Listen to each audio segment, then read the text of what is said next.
அண்மை செய்தி. திமுகவின் அதிகாரப்பூர்வ நாளிதழான முரசொலியில் மார்க்சிஸ்ட் மாநில செயலாளர் கே பாலகிருஷ்ணனுக்கு எதிராக கட்டுரை வெளிவந்திருக்கிறது. இதனை அண்மை செய்தியாக பார்த்து வருகிறோம். மார்க்சிஸ்ட் மாநில செயலாளர் கே பாலகிருஷ்ணனின் பேச்சு தோழமைக்கு இலக்கணம் அல்ல என அந்த கட்டுரையில் தெரிவிக்கப்பட்டிருக்கிறது. இதனை அண்மை செய்தியாக பார்த்து வருகிறோம். மேலும் இது தொடர்பான கூடுதல் விவரங்களோடு இணைகிறார் செய்தியாளர் ரமேஷ்.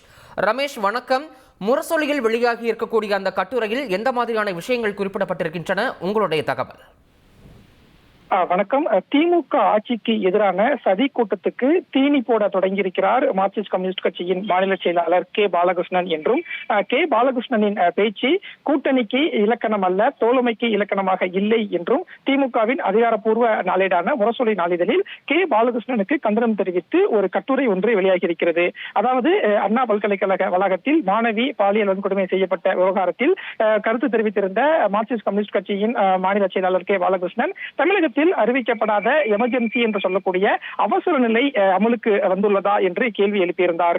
இந்த சூழல்ல தான் கே பாலகிருஷ்ணனுக்கு பதிலளிக்கும் வகையில முரசொலி நாளிதழில் ஒரு கட்டுரை ஒன்று வெளியாகி இருக்கிறது. அந்த கட்டுரையில் தமிழகத்தில் அவசர நிலை பிரகடனமா என்று கே பாலகிருஷ்ணன் கேள்வி எழுப்பியிருக்கிறார். தமிழகத்தில் அறிவிக்கப்படாத அவசர நிலை பிரகடனம் படுத்தியுள்ளார்களா என்று கே பாலகிருஷ்ணன் கேள்வி எழுப்புகிறார். அவரை பேச விடாமல் யாரேனும் தடுத்தார்களா? அப்படி எதுவும் தமிழகத்தில் கே பாலகிருஷ்ணனை பேச விடாமல் யாரும் தடுக்கவில்லையே என்று முரசொலியில் அந்த நாளிதழில் கட்டுரையில் சுட்டிக்காட்டப்பட்டிருக்கிறது. அதே போல பல்லாயிரக்கணக்கான மக்கள் கூடுகின்ற கூட்டத்தில் நின்று கொண்டுதான் கே பாலகிருஷ்ணன் பேசுகிறார். அவசர நிலை என்றால் என்னவென்றே தெரியாத நிலையில்தான் கே பாலகிருஷ்ணன் இருக்கிறார் என்றும் அந்த கட்டுரையில் சுட்டிக்காட்டப்பட்டிருக்கிறது. அதே போல தமிழ்நாட்டில் போராட்டமோ ஆர்ப்பாட்டமோ நடத்தப்படவில்லையா, நடக்கவே இல்லையா என்றும் கேள்வி எழுப்பக்கூடிய அந்த கட்டுரையில் புதிய பொருளாதார கொள்கை, மதவெறி, ஆளுநருக்கு எதிர்ப்பு, மாநில உரிமைகள் என பல்வேறு போராட்டங்களை இதே மார்க்சிஸ்ட் கம்யூனிஸ்ட் கட்சியின் மாநில செயலாளர் கே பாலகிருஷ்ணன் நடத்தியிருக்கிறார்.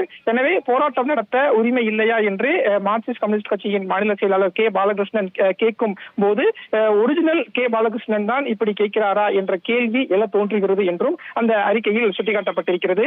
அதே போல சென்னையில் ஒரு மாணவி மீது நடத்தப்பட்ட பாலியல் வன்கொடுமையை மையப்படுத்தி தமிழ்நாட்டில் மாணவிகளுக்கு பாதுகாப்பே இல்லை என்று ட்ரெண்ட் உருவாக்க துடிக்கிறார்கள் சிலர். அதற்காக போராட்டம் என்ற பெயரால் குழப்பம் ஏற்படுத்த பார்க்கிறார்கள். அவர்களுக்கும் சேர்த்து எதற்காக வக்கீலாக மாறுகிறார் கே பாலகிருஷ்ணன் என்றும் அந்த கட்டுரையில் கேள்வி எழுப்பப்பட்டிருக்கிறது. அதே போல கே பாலகிருஷ்ணனின் பேச்சு என்பது தோழமையை சிதைக்கும் என்பதை பல்லாண்டு அனுபவம் கொண்ட கே பாலகிருஷ்ணன் உணராமல் இருப்பது வருத்தம் அளிக்கிறது என்றும், இது தோழமைக்கான ஒரு இலக்கணம் அல்ல என்றும் கே பாலகிருஷ்ணனுக்கு கண்டனம் தெரிவித்து திமுகவின் அதிகாரப்பூர்வ நாளேடான முரசொலி நாளிதழில் கட்டுரை ஒன்று வெளியாகியிருக்கிறது. தகவல்களுக்கு நன்றி ரமேஷ்.